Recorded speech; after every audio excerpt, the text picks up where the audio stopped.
I might be as mad right now as I have been in 20 years. My heart is about to beat out of my chest. I pull up at a hardware store here about 30 minutes ago to get some paint and some shelving for our closet.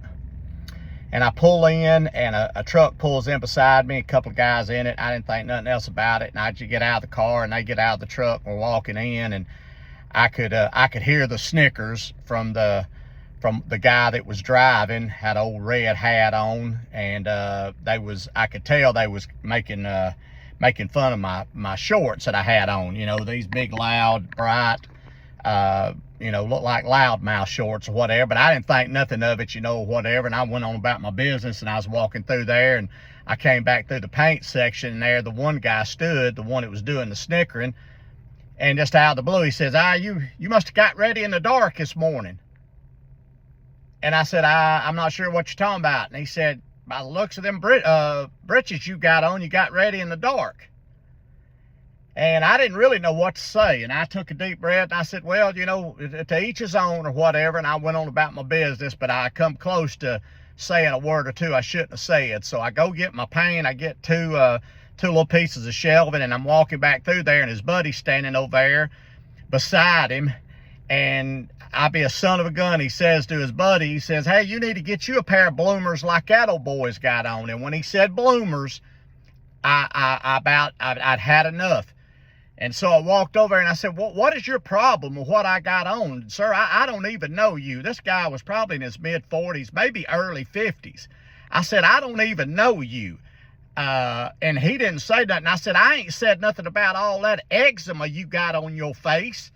And you had enough dandruff, you got enough dandruff in your beard to cover a black sheet of construction paper.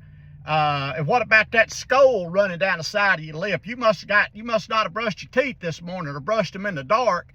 I said, I'm a 57-year-old man. I don't know. And then they start getting antsy with me, and I'm thinking, all right, let's go. Whatever you want to do, because I've about had enough. I mean, this is 2022. A man can't even wear a flowery pair of breeches into a hardware store without having two rednecks give you a hard time about it. And I'm telling you, that's about as mad as I have been in a long time. And again, this is coming from somebody, like I said, had a beard about down to here, old dark beard, and had enough skin caked in the sides of his nose that you couldn't have scraped off with a spatula. And then had about, I don't know, he definitely ain't used no Head and Shoulders in a long time in that beard. I can tell you, he had enough flakes. If a fan had cut on, it looked like it was snowing in there. Had it all in his eyebrows, and I flat told him I was so pissed off when I walked out of there. I've been on the road for the last 3 or 4 days, and I had 2 more pair of the shorts, kind of like what I got on now. I took one of them out of my bag and hung them on his antenna on his truck. So I'm waiting for him to come out. I'm sitting here now. I'm gonna just see what he does. But this 2022, ain't no room for no adult bully in America at this point. That's what leads to parking lot fights and World Star getting all them videos that you see. We'll see what he does when he gets him a pair of them bloomers hanging on his antenna. We'll see, y'all.